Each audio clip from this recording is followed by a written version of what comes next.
څو کاله کېږي دلته د کوشاني وختونو د ژوند نښې څرګندې سوي چې په لومړۍ میلادي پېړۍ کې د افغانستان واکمن و.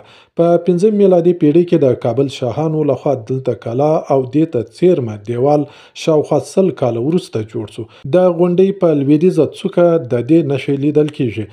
له 9 نه تر 15مې پېړۍ پورې کابل د بلخ، هرات او غزني په شان تاریخي اهمیت نه درلود. د ګوټ تیمور د حملې نه وروسته دلته مغول کښېنستل. د 2مې او 5مې میلادي پېړۍ ترمنځ موده کې په بالاحصار کې بودایي مرکزونه وو، کله چې په 5مه میلادي پېړۍ کې د لویو کوشانیانو پلازمېنه له کابل څخه د عربي ځواکونو چې قومندان یې عبدالرحمن نومېده د جګړو په پایله کې کابل ته ولېږدېدله. دوی په بالاحصار کې د واک چلولو لپاره مرکز جوړ کړ. هغه دیوالونه چې د شیر دروازې او اسمايي غرونو پر سرونو جوړ شوي دي د یفتلیانو د واک په موده، یعنې